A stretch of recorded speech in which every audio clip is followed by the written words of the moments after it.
الحمد للہ رب العالمین والصلاة والسلام علی سید الانبیاء والمرسلین وعلی آلہ واصحابہ اجمعین۔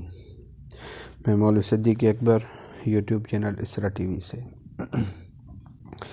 شاہ جہان کے اخلاق، پابندی مذہب اور اصلاحات، فہم و تدبر، رحم و کرم، عدل و انصاف، غربا پروری، علم، دوستی، متانت اور سنجیدگی وغیرہ وغیرہ شاہ جہاں کے وہ اوصاف ہیں جن میں کسی کو شک و شبے کی گنجائش نہیں۔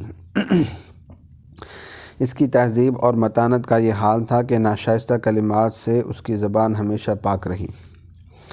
حلم و بردباری اور حسن اخلاق، یہ کہ وہ اپنی مجلس میں خطاوار کے متعلق بھی حتی الوسع ایسے کلمات سے احتیاط کرتا جن سے اس کو شرمندگی ہو۔ وہ بہادر تھا اور بہادری میں اپنے دادا بابر کی یادگار تھا، مگر بے نظیر شجاعت کے باوجود حد سے زیادہ رحم دل اور نوع انسان کا ہمدرد۔ علاقہ ایران کے اوزبکوں اور قز لباشوں کے مظالم کا تذکرہ اس کے سامنے ہوتا تو اس کا دل بھر آتا اور ہمدردانہ تأثر کے ساتھ کہتا کہ خداوند عالم نے بادشاہوں کو برتری عطا فرما کر نوع انسان کو ان کے سامنے اس لیے مطیع کیا ہے کہ وہ مظالم کو دنیا سے ناپید کرتے مظلوموں اور بے کسوں کا سہارا بنے۔ انسانی ہمدردی کا یہی جذبہ تھا کہ جس نے اس کو ہمیشہ بلخ، بخارا اور قندھار وغیرہ کی جنگ میں مصروف رکھا۔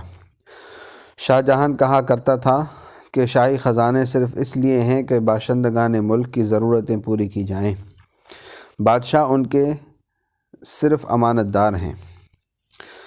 اخلاق و اوصاف شاہ جہان کے متعلق تاریخ کی مبسوط تحریروں کے بجائے سلطان عالمگیر کے صرف ایک رقعے کا ترجمہ درج کیا جاتا ہے۔ یہ رقعات عالمگیر کا 12واں رقعہ ہے جو عالمگیر نے شہزادہ محمد اعظم کے نام لکھا ہے۔ اعلیٰ حضرت فرمایا کرتے تھے، شکار بیکاروں کا کام ہے۔ انسان اگر امور آخرت میں مشغول نہ ہو تو دنیاوی کاموں کو درست کرنے ہی میں کیا خرابی ہے؟ آخر دنیا کو آخرت کی کھیتی بنایا گیا ہے۔ 4 گھڑی رات رہتی تھی کہ خود بدولت بنفس نفیس خوابگاہ سے باہر نکل کر وضو کر کے اور اوراد و وظائف میں مشغول ہو جاتے تھے۔ اذان صبح کے بعد علماء اور فضلاء کی جماعت کے ساتھ نماز صبح ادا کر کے جھروکۂ درشن میں تشریف لے جاتے تھے اور درشنیوں کو دیدار فیض آثار کی سعادت سے نوازتے۔ جب 4 گھڑی دن چڑھ جاتا تھا، دیوان عام کرتے تھے، اس میں جملہ کار پردازان حکومت متعلقہ خدمات کو پیش کر کے اپنے اپنے مقاصد میں کامیابی حاصل کرتے۔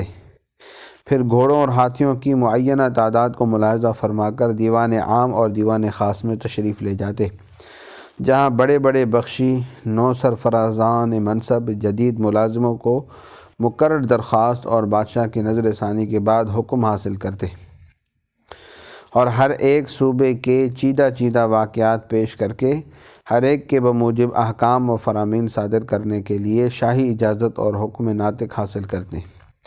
دوپہر کے قریب تک یہ سلسلہ جاری رہتا، اس کے بعد طعام خاصہ پیش ہوتا جو تاکید کر کے وجہ حلال سے تیار ہوتا تھا۔ ذات شاہانہ تقویت بدن اور عبادت و انصاف پروری کی طاقت حاصل کرنے کے لیے بقدر رست رمق نوش جاں فرماتے تھے اور جملہ وظیفہ خواروں اور راتبہ داروں کے کھانے پینے کی بذات خود خبر لے کر خوابگاہ خاص میں تشریف لے جاتے تھے۔ زیادہ تر وظیفہ خوار اور راتبہ دار علماء، فضلاء، طلباء، علوم، مساکین، غرباء، یتیم، بے کس اور بیمار ہوتے تھے، جن میں سے اکثر سے ذات شاہانہ کو بذات خود تعارف ہوتا تھا اور نظر کیمیا اثر ان سے روشناس ہوتی تھی۔ قلب بیدار کے ساتھ ایک ساتھ قیلولہ فرما کر 2 پاس اور 4 گھڑی دن گزرنے پر خوابگاہ سے باہر تشریف لا کر وضو فرما کر نماز خانے میں قرآن کی تلاوت میں مشغول ہو جاتے تھے۔ پھر نماز ظہر ادا کرنے کے بعد برج اسد میں رونق افروز ہوتے، وظیفہ لب پر ہوتا اور تسبیح دست مبارک میں۔ اس وقت دیوان اعلیٰ حاضر خدمت ہو کر ملکی اور مالی مہمات کو پیش کر کے اکثر کاغذوں کو دستخط انور سے مشرف کرتے تھے۔ جب 4 گھڑی دن رہتا تو دوبارہ دیوان عام کرتے۔ اس وقت بخشی اور دیوان تن نو سرفرازاں منصب اور خواستگاران جاگیر کو ملاحظہ عالی میں پیش کرتے۔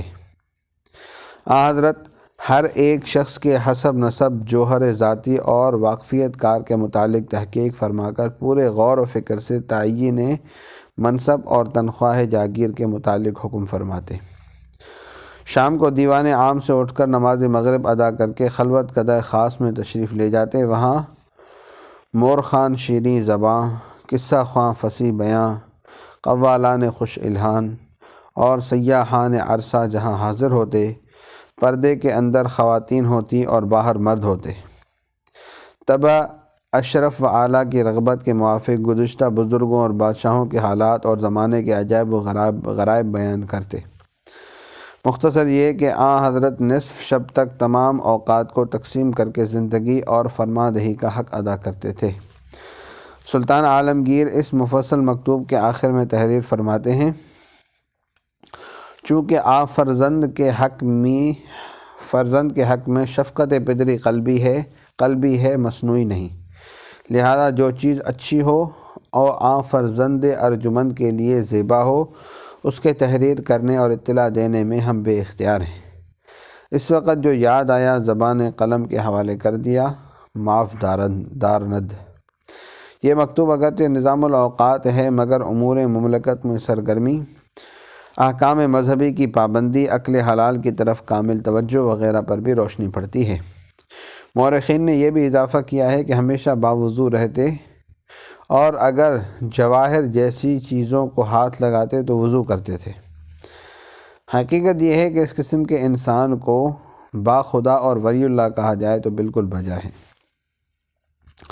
جہاں آرا بیگم دختر شاہ جہاں نے کس قدر مختصر الفاظ میں شاہ جہاں اور اس کی حکومت کی تصویر کھینچی ہے۔ الحمدللہ کہ اعلیٰ حضرت عموم اوقات، فرخندہ ساعات، شباں، روزے، رابعد ادائے وظائف طاعت با اہتمام نظام ملک و ملت مصروف داشتہ۔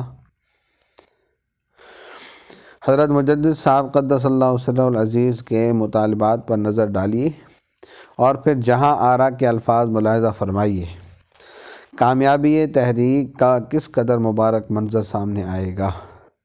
مکتوب بالا سے یہ بھی معلوم ہوا کہ شاہ جہان کو سما سے بھی شوق تھا اور یہ اس چشتیت کا باقی ماندہ اثر تھا جو اکبر کے زمانے سے اس خاندان میں چلی آ رہی تھی۔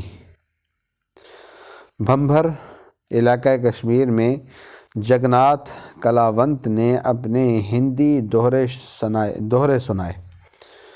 شاہ جہان نے اس کو سونے سے تلوایا اور 4500 روپے انعام دیے۔ اسی طرح خاص مواقع پر میلاد شریف بھی کرایا کرتا تھا۔ قبروں اور مزارات کو پختہ بنانے کا طرز اس کے آباء و اجداد سے چلا آ رہا تھا۔ مقبرات کے متعلق اس کے حسن و ذوق نے اس کے مقبرے کو تاج محل کی شکل دے دی جو دنیا کی تعمیرات میں بے نظیر ثابت ہوئی۔ اس نے اپنے جلوس کے پہلے سال ہی سجدے کی ممانعت کر دی، زمیں بوسی کا طریقہ رائج کیا۔ پھر 1046 ہجری میں اس کو بھی منسوخ کر دیا کہ اس میں بھی انسان کے سامنے سجدے کی مشابہت ہے۔ درشن کا دستور جو اکبر کا ایجاد کردہ تھا بحال ہی باقی رہا۔